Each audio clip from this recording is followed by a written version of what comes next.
Hi everyone, I hope you doing great. So here is a day 13 और आज की problem आज हम बेसिकली मैट्रिक्स से स्टार्ट करते हैं। तो मैट्रिक्स में हम कुछ 3 से 4 क्वेश्चंस कवर करने वाले हैं जो कि आपके मैट्रिक्स के पैटर्न्स को कवर करेगा, राइट।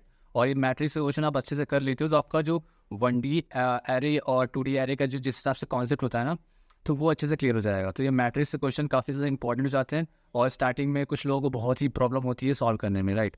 सो इस वजह से मैं ये क्वेश्चन ले रहा हूँ। ये मीडियम लेवल का प्रॉब्लम है लीड कोड का, जैसे मैं आपको दिखा भी देता हूँ।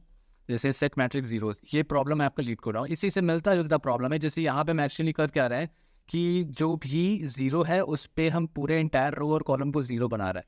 बट यहाँ पे जो मैं प्रॉब्लम ले रहा हूँ, ये आप प्रॉब्लम ऐसी है कि आप जहाँ पे भी आपको 1 दिखेगा ना, तो वहाँ पे हमें क्या करना है, हमें उस पूरी रो और कॉलम को 1 ही बना देना है, राइट। तो थोड़ा सा डिफरेंस है, पर ये क्वेश्चन काफ़ी ज़्यादा इंपॉर्टेंट हो जाता है क्योंकि ये क्वेश्चन माइक्रोसॉफ्ट ने पूछा गया और इस पर आगे मैट्रिक्स का कॉन्सेप्ट क्लियर होता है, राइट। सो फिलहाल हम ये क्वेश्चन कर लेते हैं और देखते हैं कितने लोग सॉल्व कर पाते हैं। जो नहीं कर पा रहे, कोशिश करो यार सॉल्व करने की, आपका जो दिमाग खुलेगा इस पर। और अपना यूट्यूब है, गूगल है, चैट जीपीटी है, वहाँ से प्रॉब्लम को थोड़ा सा देखो, अप्रोच को समझो, और जब दिमाग स्ट्राइक करोगे ना तब वो चीज़ें क्लियर होंगी। और बाकी मैं कुछ टाइम बाद तो सारे सोल्यूशन लाने ही वाला हूँ। अभी थोड़ा सा एक्चुअली प्रॉब्लम हो रहा है मुझे, थोड़ा सा मेरा शेड्यूल थोड़ा बिजी हो जाता है, तो मैं थोड़ा सा चीज़ें कम अरेंज कर पा रहा हूँ। बट मैं कोशिश कर रहा हूँ कि अब मैं धीरे से जो तुम्हारा पैड है ना, राइटिंग पैड, वो परचेज़ करने वाला हूँ ताकि आपके जो क्वेश्चंस हैं ना उनको मैं अच्छे से क्लियरली आपको यहाँ पे एक्सप्लेन करके समझा सकूँ by doing my self, right. और कोडिंग वगैरह वहाँ पे कोड करके भी हम दिखा देंगे, तो उससे आपके सारे कॉन्सेप्ट अच्छे से क्लियर हो जाएंगे, ठीक है।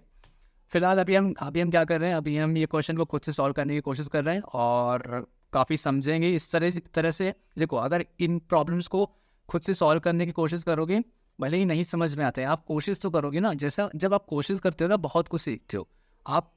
आपको ये समझ में आता है कि हम यूट्यूब से कैसे प्रॉब्लम निकाल सकते हैं, कैसे हम खुद से समझ सकते हैं।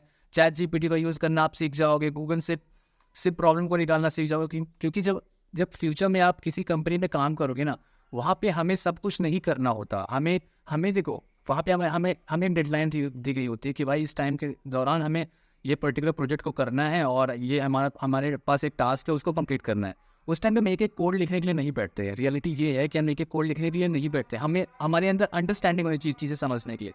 जब हमारे अंदर अंडरस्टैंडिंग बहुत अच्छी होती है ना समझने के लिए, तो हम कहीं से भी कोड उठाते हैं और उसको अपने हिसाब से मॉडिफाई करते हैं। मॉडिफाई इन द सेंस कि हमें कॉन्सेप्ट क्लियर है तभी तो मॉडिफाई कर पा रहे हैं, और वो कॉन्सेप्ट क्लियर करने के लिए हमें पहले स्टार्टिंग में मेहनत करनी पड़ती है। हमें एक प्रॉब्लम सॉल्विंग स्किल को, अप्रोच को डेवलप करना होता है, तभी हम बेसिकली डीएसए क्वेश्चन करते हैं। तो जिनको अगर कभी लगा होगा कि भाई हम डीएसए क्यों कर रहे हैं, और अपनी प्रॉब्लम सॉल्विंग स्किल को डेवलप करने के लिए कर रहे हैं, ताकि अगर इन द फ्यूचर कभी किसी कंपनी में काम करें, किसी प्रोजेक्ट में काम करें, तो वहाँ पे एक्चुअल प्रॉब्लम को हम कैसे फेस करने वाले हैं, एक्चुअल प्रॉब्लम को सोल्यूशन हमें कहाँ मिलने वाला है, उसको कैसे मॉडिफाई करने वाले हैं, किस हिसाब से हम अपने प्रोजेक्ट में इंप्लीमेंट करने वाले हैं, वो सारा आइडिया लग जाता है हमें, राइट।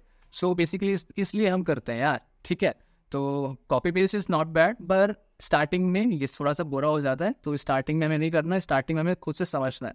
क्योंकि 4 साल यार इंजीनियरिंग का, 4 साल जो तुम्हारा इंजीनियरिंग का है ना, उस टाइम पे आप जितना ज़्यादा लर्निंग करते हो ना, जितना ज़्यादा अपने आप को मेंटली प्रिपेयर करते हो ना प्रॉब्लम्स को फेस करने का, प्रॉब्लम्स को टैकल करने का खुद से, उतना ही आप फ्यूचर में जल्दी ग्रो करते हो। क्योंकि फ्यूचर आपके लिए तभी बेटर होगा जब आप अभी स्टार्टिंग में हार्डवर्क कर रहे हो, आप कंसिस्टेंट हो और बहुत मेहनत करना चाहते हो, राइट। ठीक है, फिलहाल ये सारा ज्ञान को थोड़ा सा साइड में कर देते हैं और क्वेश्चन को सॉल्व करते हैं, राइट। क्वेश्चन एक्सप्लेन कर देता हूँ, फिर आप लोग सॉल्व करके उसका जो कोड है जितने तरीके से भी सॉल्व कर सकते हो, जो भी अप्रोच लगाओ यार, गलत सही कुछ भी करो, पर वो दिमाग अपना खुद से लगाने की कोशिश करो। और मैं बोलता हूँ हर प्रॉब्लम को पहले पेन एंड पेपर का यूज़ करके आप ड्रॉ करो, आप उसके पैटर्न को समझो कि इस टाइप से प्रॉब्लम को एक्चुअली में हम टैकल करने वाले हैं, राइट। तो इस तरह से सॉल्व करने की जो स्किल है ना, वो बहुत जल्दी डेवलप होगी। और जब भी आप 100 डेज का चैलेंज कंप्लीट कर लेते हो ना, कर लोगी, उस टाइम पे आपको रियलाइज़ होगा कि आपने क्या क्या क्या नहीं सीखा। मतलब पर डे आप एक क्वेश्चन कर रहे हो, उसके बाद भी आप बहुत कुछ सीख रहे हो। और जबकि जो बंदा सिर्फ लीड कोड में डेली के डेली 10 क्वेश्चन 12 क्वेश्चन कर रहा है और वो बस कॉपी पेस्ट कर रहा है, लोगों के अप्रोचेस को समझ रहा है, किसी वीडियोस में डायरेक्टली सॉल्यूशन को समझ लिया, तो उससे कुछ नहीं होने वाला है। उसको उस टाइम पे तो क्लियर हो जाएगा, मे बी उसको जॉब भी लग जाएगी। ऐसा नहीं है कि जॉब नहीं लगेगी, हो सकता है लग जाएगी, पर वो क्योंकि प्रॉब्लम सॉल्विंग स्किल डेवलप नहीं हुई ना, तो उस टाइम पे आगे प्रॉब्लम होगी। ठीक है, तो हम आगे की प्रॉब्लम को अभी ही टैकल कर लेते हैं ना, अभी समझ लेते हैं, ताकि आगे हमारे लिए चीज़ें ईजी हो जाए। तो क्वेश्चन मैं पढ़ लेता हूँ, राइट। ये क्वेश्चन है तुम्हारा अब बूलियन मैट्रिक्स क्वेश्चन, ठीक है। Given a Boolean matrix mat m m n, ठीक है। बेसिकली 2D मैट्रिक्स दिया हुआ है जिसमें एम एक्चुअली डिनोट कर रहा है रो को और एन डिनोट कर रहा है कॉलम को, of size m cross n size का है हमारा basically matrix. Modified such that if a matrix cell mat of i and j is 1, मतलब बेसिकली कि अगर मैट्रिक्स में कोई भी एलिमेंट अगर हमारा 1 है या फिर 2 है तो उस कंडीशन में क्या करना है, then make all the cells of I H row. तो उस पर्टिकुलर रो का जितने भी रो उस पर्टिकुलर रो में एलिमेंट है जितने और उस कॉलम में एलिमेंट है, हम उन सबको 1 बनाने वाले हैं, ठीक है। ये हमें करना है, मतलब किसी पर्टिकुलर पॉइंट पे किसी मैट ऑफ आई एंड जे पे अगर 1 फाइंड होता है तो हम उसके जितने भी करस्पॉन्डिंग, मतलब उस रो में जितने भी एलिमेंट है उस कॉलम में जितने भी एलिमेंट है हम उसको 1 बनाने वाला है। बेसिकली क्वेश्चन है, आप जैसे इनपुट में समझ सकते हो कि जैसे क्या दिया पहला एरे, पहला एरे समझो कि 1 0 एंड 0 1। तो जैसे मैट ऑफ बेसिकली 0,0, मतलब मैट ऑफ 0,0 में हमारे 1 एलिमेंट है, तो उस कंडीशन पे हम इस पर्टिकुलर रो, तो ये पर्टिकुलर हमारी रो क्या हो जाएगी 0 0, तो 0 रो के सारे एलिमेंट्स को हमने 1 बना दिया और 0 रो के सारे एलिमेंट्स को, सारे कॉलम्स को, मतलब 0 कॉलम के जितने भी एलिमेंट्स है उसको हमने क्या बना दिया 1। तो आप आउटपुट देख सकते हो जैसे 1 0 0 1 0 0 का हमारा आउटपुट क्या हो जाएगा 1 1 1 0। समझ में आया?